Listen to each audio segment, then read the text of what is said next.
Okay, I'm going to start with question 2 right now, and that is, although the New England and Chesapeake regions were both settled by largely people of English origin, they evolved into two distinct societies. Why?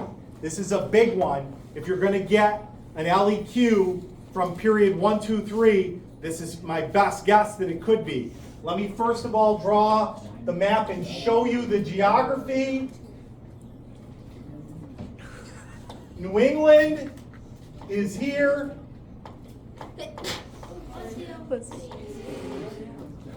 This is the Florida, though. Florida. And this is Don't do that. It looks like a dino nugget. so it all starts in 1607 in Jamestown and then 1620 in Plymouth. And they're English people. Okay? They're all English people. And that's important for you to acknowledge because we become English colonies. What happens is that these become, by 1700, like two different worlds. And common sense is going to answer part of this. But let's talk about some reasons why. One is climate. Okay, the climate up here is colder. The growing seasons are shorter.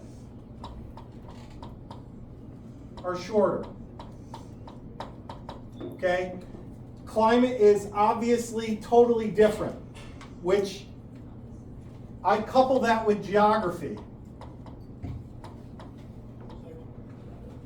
In New England, the geography is rocky soil. It's got a good coastline, but that's about it. The geography in the Chesapeake region is a year-long growing season with fertile soil.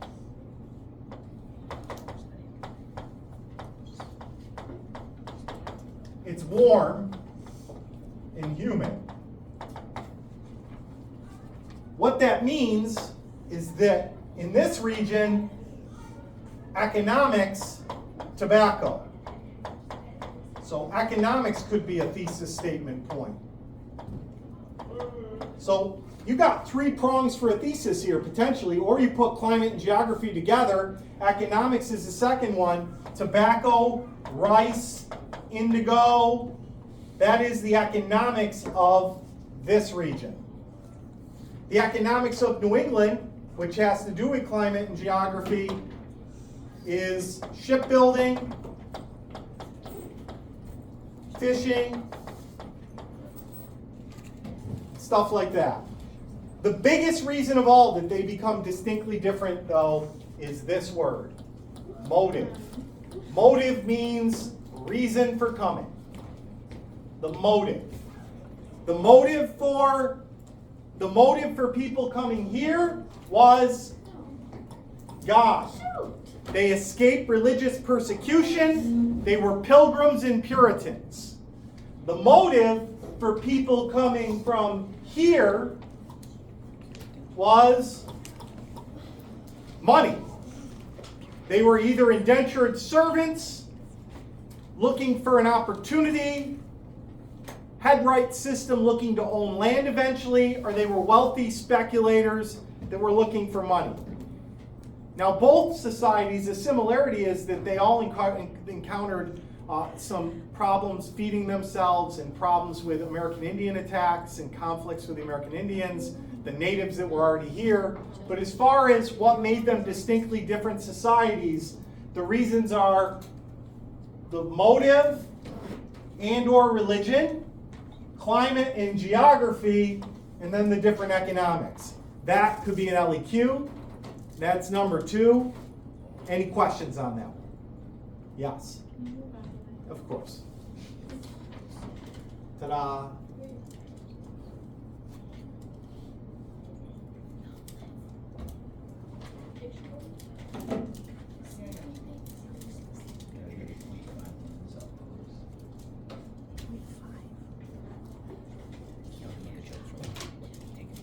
themselves like get close enough. It makes themselves look like a freaking like.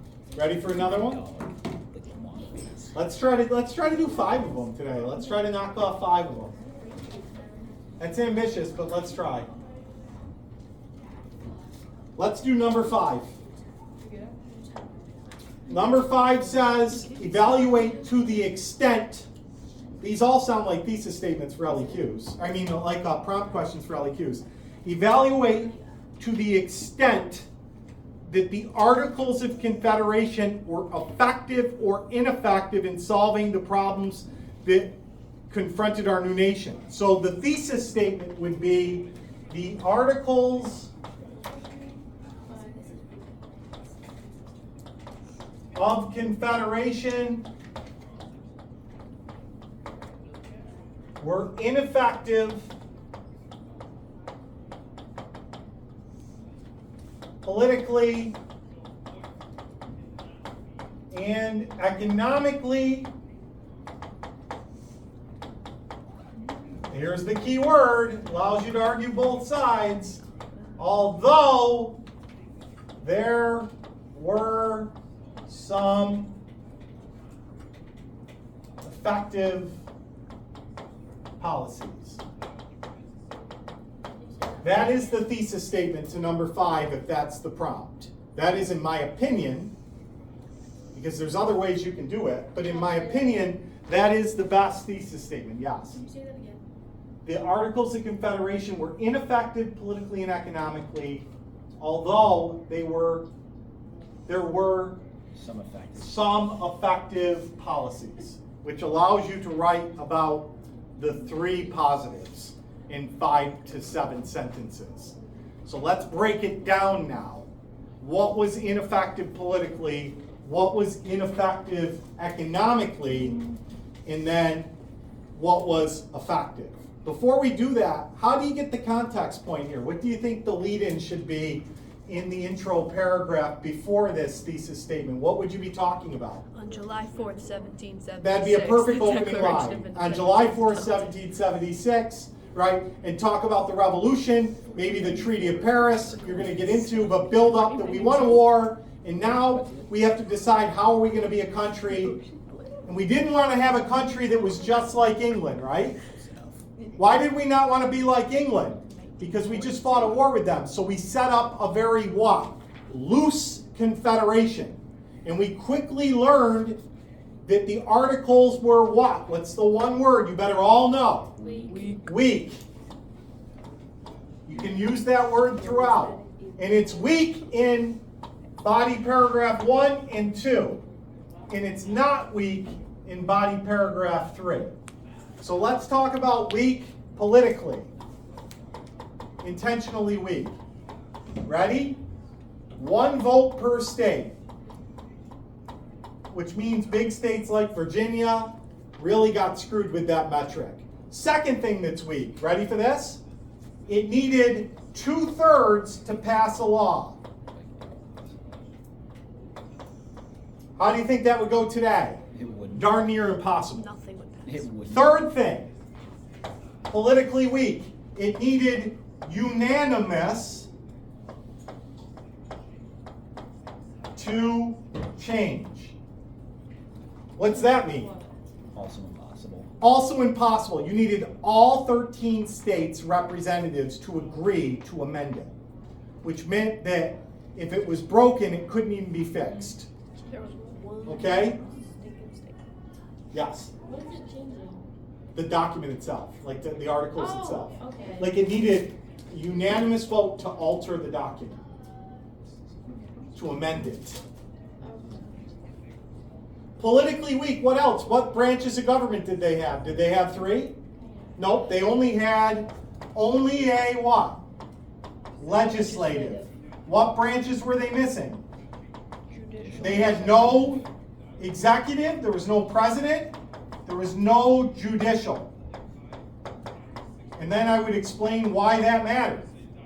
There's no courts, you can't solve things like boundary disputes. No checks and balances. There's no checks and balances at all. No separation. The legislative was weak. Let's look at money now. I'll write it in green, economically. Let's look at money. They could not tax because they feel like Britain. They had to ask for tax money voluntarily. How's that going? No. Not good at all, right? So they didn't have that power to generate revenue. That's a big economic issue. You could get 2 sentences out of that cause effect, like you can't tax and what that means. They couldn't pay debts. That's an effect. They owed other countries money, like France. They couldn't pay the French debt, the Spanish debt, because they didn't have revenue. There's no revenue stream. If you can't tax, your government doesn't have money. Okay? So that's an economic. So they couldn't pay military, which means they couldn't protect the West, especially in countries like Britain were building forts in the West. They couldn't stop American Indian attacks. So all these are economic issues in part because they don't have a way to generate revenue. And there's more. I mean, I'm just giving you some. That could be a second body paragraph. What were positives? Well, there were really only 3, but you could soak a paragraph out of it. The Northwest Land Ordinance. Yeah, that thing. Let's talk about them. The positives were, first of all, they negotiated a treaty, the Treaty of Paris, in 1783, which gave them all the land to the Mississippi River and some fishing rights in the Canada region, in formal recognition by England that we were our own country. That's a plus. Then the 2 ordinances. The Land Ordinance of 1785 and the Northwest Ordinance of 1787. Let me remind you what those ordinances were. I showed you a grid on here for one of them. So the Land Ordinance offered land. We showed it looked like this, and it meant that 1 out of 36 had to have a public school, and it banned slavery. You can have a sentence about that, and then you can have a sentence that the Land Ordinance also was a way to sell land to generate money, because they couldn't tax. The Northwest Ordinance provided for territories to become what? States.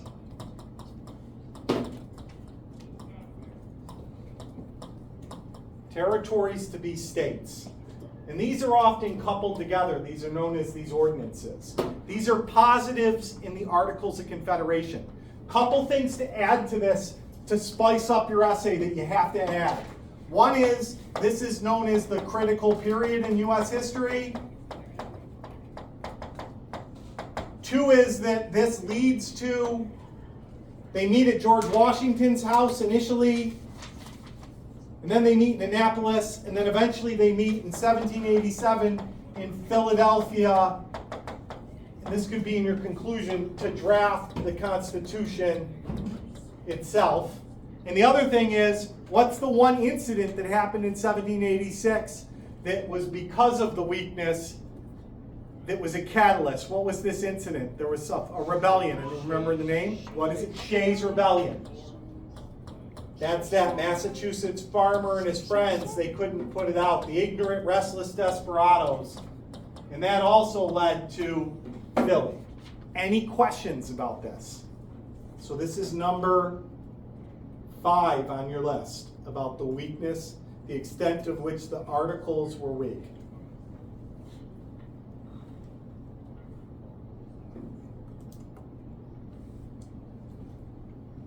Are we good? Okay, next one. Let's do number 8. Let's do the chart of political parties organically. You could look this up and just recopy it, but you're not going to learn it. So let's talk through it. The Democratic Party. So the first political parties really come out of cabinet arguments between what 2 people? Jefferson and Hamilton. Excellent. Jefferson was the Secretary of State. Hamilton was the Secretary of the Treasury, and they both had very different views over how our country should be. And what were they? They were both in the cabinet for George Washington. Hamilton's in charge of, he's the Secretary of the Treasury, he's in charge of money. Jefferson's in charge in theory of foreign policy, but the argument becomes when Hamilton wants to create a national bank. Okay? And Jefferson is like, no national bank. Because Jefferson believes strongly in states' State rights.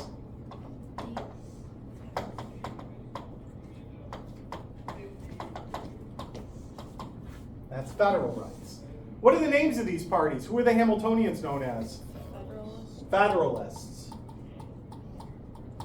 Who are the The Democrat Republicans. I gave it away. Sometimes called the Republicans, nothing to do with today. The Democrat Republicans. If you're writing them in essay form, I would write DR and F after you mention them once. Okay?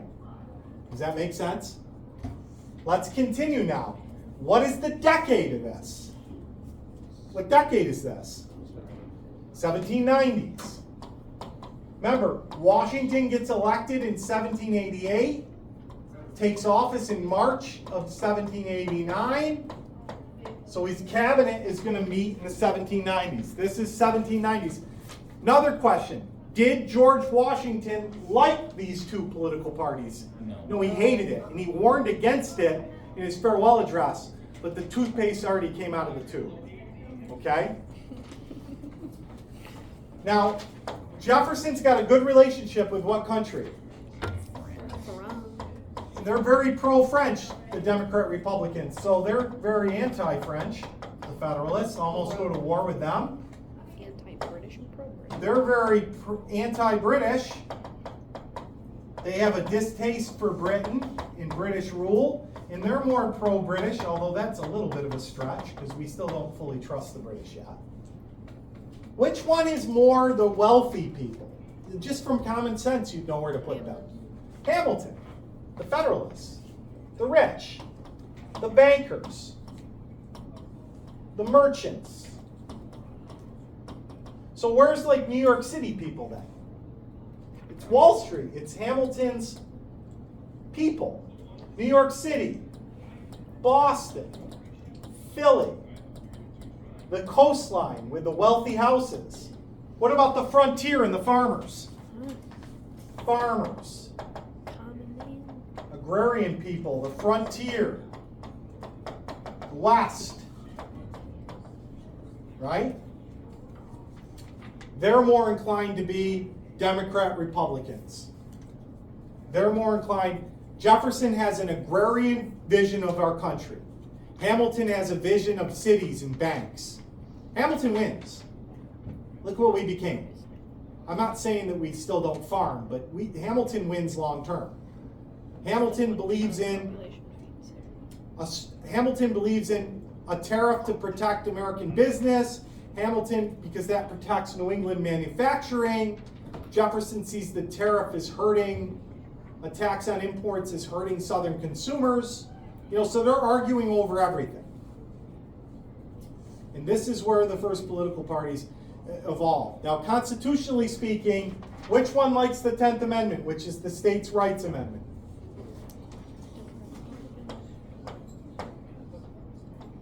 My plan of doing 5 of these was aggressive because we're probably only going to be able to do one more. And this one is what clause? The elastic. Elastic, which is called the necessary and proper clause. The elastic clause, stretching the power. So obviously they like the Bill of Rights more over here. Ta-da! What do you think? Beautiful. There it is. That's number 8. Next one. I'm not going to do the women ones because I actually have women notes. I had a student named Michaela Romer who was like co-salutatorian or Coal Valedictorian in 2019. She went through the whole curriculum, plucked out where all the women were, and made like a handout with just women to get ready for. So I gotta find that from her and print that out for you because I think I'm gonna use that next week. I had one I wanted to do that I saw. I wanted to do 19 because it's just so random. Let's do 19. Got 4 big names, and you're looking at it right now, and I know at least one of them you're like, I don't know anything about that person. Ready for 19? Explain how 2 of the following individuals responded to economic and social problems caused by industrialization in the late 1800s and early 1900s. So let's start. Jane Addams. 2 D's, not like John Adams and Abigail. What was the issue that she dealt with? Immigration. She ran those houses. What was the issue for immigration? They had nowhere She ran to those, live. those houses, right? They had nowhere, they had nowhere to live. They didn't often speak the language.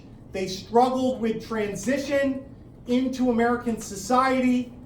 In Chicago, she starts the first, which will be many of these houses. The first one is the Hull House in Chicago, which is a house to help the immigrants transition, which is a problem from the Industrial Revolution. Is you got so many immigrants coming here for work, but they're struggling with their transition into American life. Where are they going to stay? What are they going to do? Jane Addams is going to tackle that social problem and create the Hull House in Chicago and really spend the rest of her life devoted to that cause and other causes. Heck, she was somebody that was like a vocal voice with the NAACP, I believe, even though she was not herself an African American. Next one, Samuel Gompers. The issue is working conditions, Hull. which include child labor.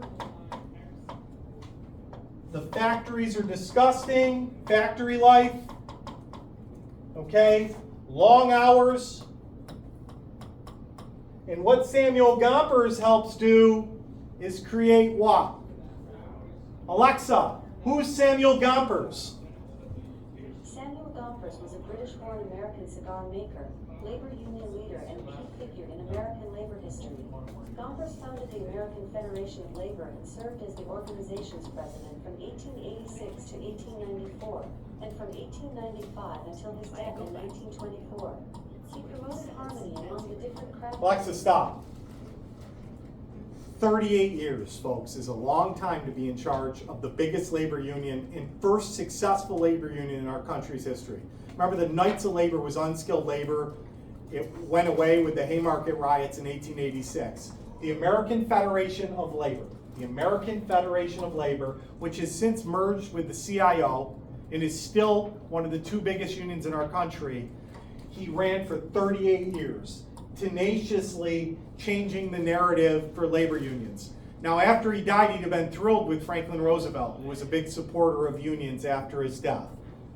You know, when he died, he was fighting with Calvin Coolidge at the end, because Coolidge was not, he was more anti-labor union. The progressive era saw pro-labor union president stuff. Even Teddy took the side. But Gompers is the AFL guy. 2 more names, and we'll call it quits here. Andrew Carnegie.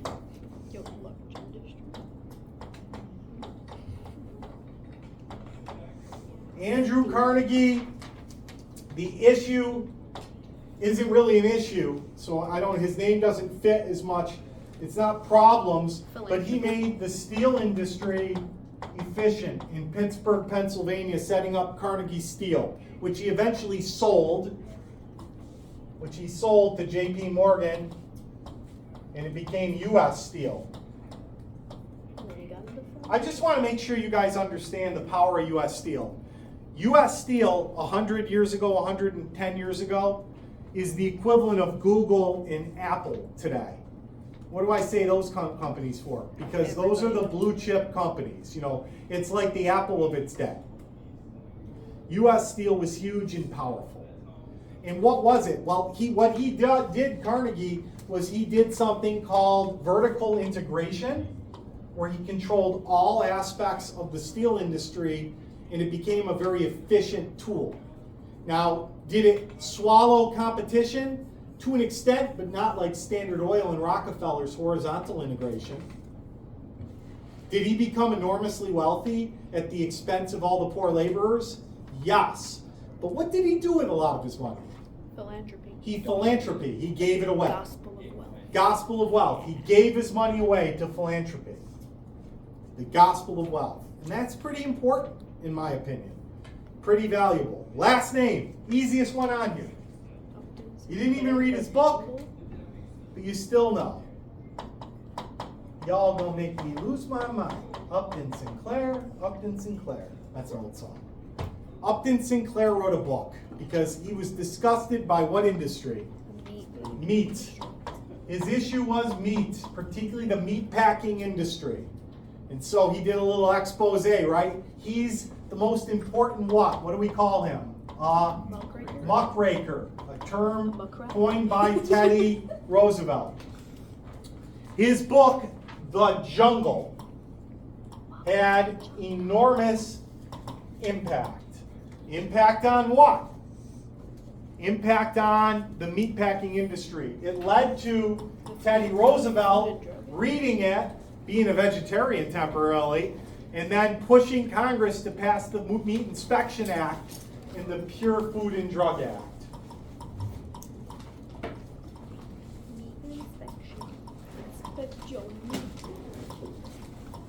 So there you have it, guys. That is your answers. If you want to take a picture of that, to question 19. Those are those 4 names. How many did we end up doing? We did 2, I think we did 4. 5, 8, and 19. We did 4. Good. The last one. Pure Food and Drug Act. Good. We're good. Stop it. Yep. Thank